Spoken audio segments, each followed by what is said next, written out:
Nellore VRC tower clock వద్ద ముత్తుకూరు బస్సులు ఆగే దగ్గర బస్టాప్ ఏర్పాటు చేయాలని సంతకాలు సేకరించిన సర్వేపల్లి నియోజకవర్గ జనసేన పార్టీ సమన్వయకర్త బొబ్బేపల్లి సురేష్ నాయుడు సర్వేపల్లి నియోజకవర్గంలోని ముత్తుకూరు మండలం వైపు వెళ్లే 20 గ్రామాలకు సంబంధించినటువంటి బస్సులు ఆగే స్థలం వద్ద ప్రయాణికులు ఎండకు ఎండివానకు తడిచి ఇబ్బందులు పడుతున్నారని వారి వద్ద సంతకాలు సేకరణ కార్యక్రమాన్ని నిర్వహించడం జరిగిందని అనంతరం ఆయన మీడియాతో మాట్లాడుతూ అందరికీ నమస్కారం. నా పేరు బొబ్బేపల్లి సురేష్ నాయుడు, సర్వేపల్లి నియోజకవర్గ జనసేన పార్టీ సమన్వయకర్త.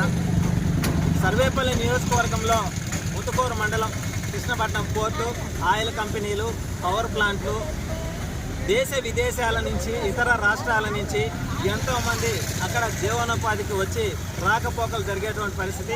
అదేవిధంగా సర్వేపల్లి నియోజకవర్గంలోని ముత్తుకూరు మండలం అంటే చుట్టుపక్కల 22 గ్రామాల ప్రజలు నివాసం ఉండేటువంటి పరిస్థితి. ప్రతి ఒక్కరూ కూడా ఈ విధంగా బుట్టల్లో కూరగాయలు కానీ అక్కడ పండించిన పంటలన్నీ కూడా తీసుకొని వచ్చి నెల్లూరు నగరానికి వచ్చి వ్యాపారాలు చేసుకొని కుటుంబాల పోషణకి రాకపోకలు జరిగేటువంటి పరిస్థితి.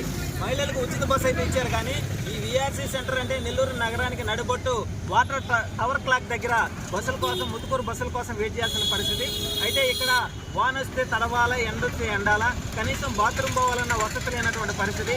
ఈ విషయంపై ఈరోజు ఇక్కడ ఉన్నటువంటి మా ముత్తుకూరు మండలానికి వెళ్లే ప్రతి ఒక్కరి దగ్గర కూడా సంతకాల సేకరణ చేశాం. ఒక రేకుల షెడ్ అయినా సరే ఏంటి, ఒక సులభ కాంప్లెక్స్ కట్టించమని చెప్పి ప్రభుత్వాన్ని వేడుకుంటూ, ఏదైతే నెల్లూరు నగర నియోజకవర్గ శాసనసభ్యులు మరియు మున్సిపల్ శాఖ మంత్రి నారాయణ సార్ గారికి చేతులు జోడించి నమస్కరించి వేడుకుంటున్నాను. సార్, సర్వేపల్లి నియోజకవర్గం అంటే పరిశ్రమలతో కోట్ల రూపాయలు రాబడి వచ్చేటువంటి పరిస్థితి. ఆదాయాన్ని నెల్లూరు జిల్లా వాసులు అనుభవిస్తూ, ఆ పొల్యూషన్ మేము అనుభవిస్తూ, మా నియోజకవర్గం నుంచి ముత్తుకూరు మండలం నుంచి వచ్చే ప్రయాణికులు ఎంతో అవస్థలు పడుతున్నారు. కాబట్టి దయచేసి ఏసీ బస్ స్టాపులు మేము అడగలేదు, ఒక రేకుల షెడ్ వేయండి. కోట్ల రూపాయలు విలువ చేసేటువంటి మున్సిపల్ సంబంధించిన స్థలాలని అక్రమంగా, అన్యాయంగా ఆక్రమించి వాళ్ళు భవనాలు అయితే కట్టుకుంటున్నారు, కానీ కనీసం ప్రయాణికులు ఉండటానికి ఒక రేకుల షెడ్డు, తాగడానికి మంచినీళ్లు, అదేవిధంగా బాత్రూములు పోవడానికి ఒక 2 రూములు ఏర్పాటు చేయమని చెప్పి చేతులు జోడించి నమస్కరిస్తున్నాం. గత ప్రభుత్వం ఏ రోజు కూడా ప్రయాణికుల గురించి కానీ, ప్రజల గురించి కానీ, గ్రామాల అభివృద్ధి గురించి కానీ ఆలోచించినటువంటి పరిస్థితి లేదు. కోట్ల రూపాయలు దోచుకున్నారు.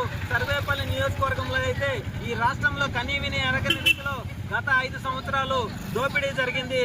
కానీ ఆయన ఈరోజు నెల్లూరు నగర వైసీపీ అధ్యక్షుడిగా ఉండి బావురు కేకల్లాగా, కప్పలాగా కేకలు పెడుతున్నాడు, కానీ ప్రజల గురించి కానీ, నియోజకవర్గం గురించి కానీ, నియోజకవర్గ అభివృద్ధి గురించి కానీ ఆలోచించినటువంటి పరిస్థితి లేదు.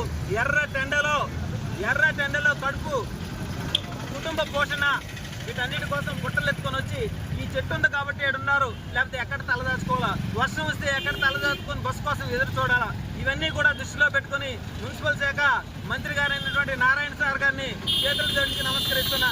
దయచేసి మా నియోజకవర్గానికి, మా ముత్తుకూరు మండలానికి వెళ్లే ప్రయాణికుల యొక్క వసతుల మీద ఒక్కసారి దృష్టి పెట్టండి సార్. నెల్లూరు నగర నియోజకవర్గాన్ని అన్ని విధాలా మీరు అభివృద్ధి చేస్తున్నారు, కానీ మా నియోజకవర్గానికి వెళ్ళే నడి బొడ్డులో ఉన్నటువంటి ముత్తుకూరు మండలానికి వెళ్ళే బస్సులాగే బస్ స్టాప్ని ఒక్కసారి మీరు పరిశీలించి ఒక చిన్న రేకుల షెడ్, ఒక 2 బాత్రూములు ఏర్పాటు చేయండి అయ్యా అని చెప్పి వేడుకుంటున్నానయ్యా.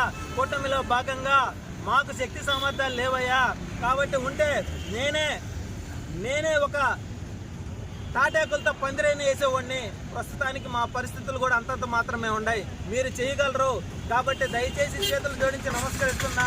ఒక్కసారి ఇక్కడికి వచ్చి పరిశీలించి ప్రయాణికుల యొక్క అస్తవ్యస్తంగా ఇబ్బందులు పడుతున్నారు చూసి ఆలోచించి నిర్ణయం తీసుకోమని, అక్రమాలను తొలగించి ఒక బస్సు షెల్టర్ ఏర్పాటు చేయమని కోరుతా ఉన్నానయ్యా.